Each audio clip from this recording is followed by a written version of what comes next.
کاغذ پر بالکل آسان لگتا ہے اور شاید یہی سوچ کر اسے بنایا بھی گیا ہے، لیکن اگر ہم ماضی قریب کو دیکھیں تو اسی گروپ میں 2 ایسی بارودی سرنگیں چھپی ہیں جو کسی بھی وقت پھٹ سکتی ہیں۔ اوہو، پہلی ہے امریکہ، جس نے پچھلے ورلڈ کپ میں پاکستان کو شکست دے کر سب کو حیران کر دیا تھا، اور یہ کوئی اتفاق نہیں تھا۔ پچھلے 12 مہینوں میں امریکہ نے 9 T20 کھیلے اور ان میں سے 8 جیتے ہیں۔ 8 جیتے ہیں، یہ تو زبردست ریکارڈ ہے۔ اور دوسری ٹیم کہاں، نمیبیا ہے؟ ان کے اعداد و شمار تو میرا خیال ہے اور بھی زیادہ متاثر کن ہے۔ بالکل، نمیبیا نے گزشتہ ایک سال میں 15 میچز کھیل کر 12 میں کامیابی حاصل کی ہے۔ یہ جیت کا تناسب بڑی بڑی ٹیموں کا نہیں ہوتا۔ صحیح۔ یہ ٹیمیں اب صرف شرکت کے لیے نہیں آتی، یہ جیتنے کے لیے آتی ہیں۔ تو اس گروپ کو آسان کہنا میرے خیال میں ایک بڑی غلطی ہوگی۔ واقعی ان اعداد و شمار کے بعد تو نظریہ ہی بدل جاتا ہے۔ اب آتے ہیں گروپ بی کی طرف۔ یہاں ہے Australia, Sri Lanka, Ireland, Zimbabwe اور اومان۔ اس گروپ میں 4 فل ممبر ٹیمیں ہیں۔ جی، فل ممبر ٹیمیں، یعنی جنہیں ٹیسٹ کرکٹ کھیلنے کا درجہ حاصل ہے۔ تو یہاں مقابلہ واقعی سخت ہونا چاہیے۔ آسٹریلیا اور سری لنکا واضح طور پر فیورٹ ہیں، لیکن زمبابوے ایک ایسی ٹیم ہے جسے آپ کبھی بھی نظر انداز نہیں کر سکتے۔ انہوں نے پچھلے سال 12 میچ جیتے ہیں، اگرچہ 17 ہارے بھی ہیں، لیکن ان کا تجربہ انہیں خطرناک بناتا ہے۔ اور آئرلینڈ کا کیا حال ہے؟ وہ تو ایک مضبوط ٹیم سمجھی جاتی رہی ہے۔ یہی اس گروپ کی سب سے حیران کن بات ہے۔ آئرلینڈ کی فارم انتہائی خراب چل رہی ہے۔ پچھلے 12 مہینوں میں انہوں نے ایک بھی T20 انٹرنیشنل میچ نہیں جیتا، 4 میچ کھیلے اور چاروں میں شکست ہوئی۔ یہ تو بہت حیران کن ہے۔ تو اس گروپ میں اصل مقابلہ آسٹریلیا، سری لنکا اور زمبابوے کے درمیان ہی نظر آتا ہے۔ عمان کی ٹیم بھی متوازن رہی ہے، 10 جیتے اور 10 ہارے، وہ بھی کسی کا کھیل خراب کر سکتے ہیں۔ ٹھیک ہے، اب چلتے ہیں اس گروپ کی طرف جس کے بارے میں سب سے زیادہ بات ہو رہی ہے، گروپ سی، جسے ممکنہ اپسیٹس کا گڑھ کہا جا رہا ہے۔ جی، اس میں ہے دفاعی چیمپئن انگلینڈ، شریک میزبان ویسٹ انڈیز، بنگلہ دیش، نیپال اور اٹلی۔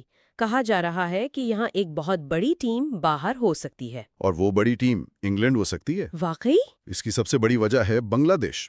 ایشین کنڈیشنز میں جہاں پچز سست ہوتی ہیں اور سپنرز کا راج ہوتا ہے، بنگلہ دیش دنیا کی خطرناک ترین ٹیموں میں سے ایک ہے۔ ان کے پاس شاقب اور مہدی حسن جیسے سپنرز ہیں۔ بالکل، ورلڈ کلاس سپنرز جو انگلش بلے بازوں کو ہسٹوریکلی پریشان کرتے آئے ہیں۔ انگلینڈ کی ٹیم وہ تیز اور باؤنسی پچز پر کھیلنے کی عادی ہے۔ سست وکٹوں پر ان کی بیٹنگ لائن اپ اکثر بکھر جاتی ہے۔ تو آپ یہ کہہ رہے ہیں کہ یہ بہت ممکن ہے کہ ویسٹ انڈیز اور بنگلہ دیش آگے نکل جائیں اور انگلینڈ سپر 8 سے پہلے ہی گھر چلی جائے؟ یہ بالکل ممکن ہے۔ ویسٹ انڈیز اپنے ہوم گراؤنڈ پر کھیل رہی ہوگی اور بنگلہ دیش کنڈیشنز کی ماہر ہے۔ انگلینڈ کے لیے گروپ ایک ڈراونا خواب ثابت ہو سکتا ہے۔ اور نیپال؟ ہمیں نیپال کو بھی نہیں بھولنا چاہیے۔ ان کی کارکردگی دیکھیں، پچھلے 12 مہینوں میں 15 میچ کھیلے، 12 جیتے اور صرف 3 ہارے۔ یہ ٹیم کسی کو بھی حیران کرنے کی پوری صلاحیت رکھتی ہے۔ واہ، یہ تو زبردست مقابلے ہوں گے۔ اور آخر میں وہ گروپ جسے سب گروپ آف ڈیتھ کہہ رہے ہیں، گروپ ڈی، نیوزی لینڈ، جنوبی افریقہ، افغانستان، کینیڈا اور UAE۔ بلا شبہ یہ ٹورنامنٹ کا سب سے مشکل گروپ ہے۔ یہاں 3 بڑی اور مضبوط ٹیمیں، نیوزی لینڈ، جنوبی افریقہ اور افغانستان، صرف 2 جگہوں کے لیے آپس میں ٹکرائیں گی۔ اور ان کنڈیشنز میں افغانستان بہت خطرناک ہو سکتی ہے۔ میں افغانستان کو نیوزی لینڈ اور جنوبی افریقہ کے برابر کا خطرہ سمجھتا ہوں۔ ان کے پاس راشد خان، مجیب الرحمان اور نور احمد کی شکل میں دنیا کا بہترین سپن اٹیک ہے، جو سری لنکا اور انڈیا کی پچز پر تباہی مچا سکتا ہے۔ ہم نے پچھلے ورلڈ کپ میں بھی دیکھا تھا کہ انہوں نے بڑی ٹیموں کو کتنی مشکل میں ڈالا تھا۔ بالکل، تو یہاں کسی ایک بڑی ٹیم کا باہر ہونا تقریباً یقینی ہے۔ اور اس گروپ کی ایسوسیٹ ٹیمیں کینیڈا اور UAE؟ ان کو کمزور سمجھنا بھی غلطی ہوگی۔ کینیڈا نے پچھلے 12 مہینوں میں 17 میچ کھیل کر 13 جیتے، یہ بہت متاثر کن ریکارڈ ہے۔ اسی طرح UAE نے گزشتہ ایک سال میں 18 میچ جیتے۔ اچھا، یہ وہ ٹیمیں ہیں جو مسلسل کرکٹ کھیل رہی ہیں اور جیت کی عادت ڈال چکی ہیں، تو ان کے خلاف میچز بھی آسان نہیں ہوں گے۔ تو گروپس کا تجزیہ تو واقعی بہت دلچسپ ہے۔ یہ صاف نظر آ رہا ہے کہ اس بار ٹورنامنٹ میں کچھ بھی ہو سکتا ہے۔ اب ذرا ٹورنامنٹ کے آخری مراحل کی طرف چلتے ہیں۔ جی، سپر 8 اور فائنل کا کیا شیڈیول ہے؟ گروپ مرحلہ 20 فروری کو ختم ہوگا۔ اس کے بعد 21 فروری سے 1 مارچ تک سپر 8 کے میچز ہوں گے اور پھر 4 اور 5 مارچ کو سیمی فائنلز۔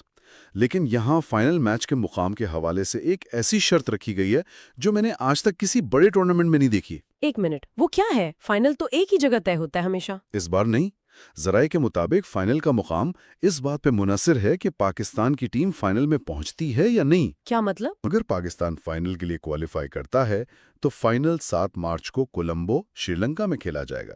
لیکن اگر پاکستان فائنل میں نہیں پہنچتا تو فائنل میچ انڈیا میں ہوگا۔ کیا مطلب فائنل کا وینیو آخری سیمی فائنل تک طے نہیں ہوگا؟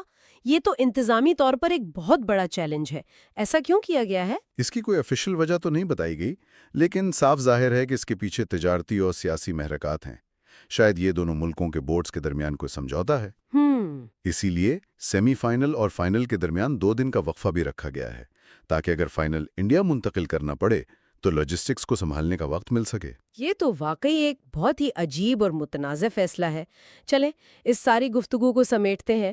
آج کی بات چیت سے میرے ذہن میں جو تصویر بن رہی ہے وہ یہ ہے کہ گروپ ڈی یعنی گروپ آف ڈیتھ سب سے زیادہ سنسنی خیز ہونے والا ہے۔ بالکل۔ انگلینڈ کے لیے گروپ سی میں بقا کی جنگ ہوگی اور شیڈیول کی باریکیاں جیسے میچ کے اوقات اور مقامات کچھ ٹیموں کو واضح طور پر فائدہ پہنچا رہی ہیں۔ بالکل، اور اس تمام جائزے کے بعد جو ایک بڑا سوال میرے ذہن میں ابھر رہا ہے وہ میں سننے والوں کے لیے چھوڑنا چاہتا ہوں۔ جی ضرور۔ اس تمام جائزے کے بعد یہ سوال پیدا ہوتا ہے، کیا اس طرح کا شیڈیول واقعی ٹورنامنٹ کو مزید دلچسپ بنانے کے لیے ہے، یا یہ اس بات کو یقینی بنانے کی ایک پیچیدہ کوشش ہے کہ تجارتی لحاظ سے سب سے اہم ٹیمیں ہر حال میں اگلے مرحلے تک پہنچیں؟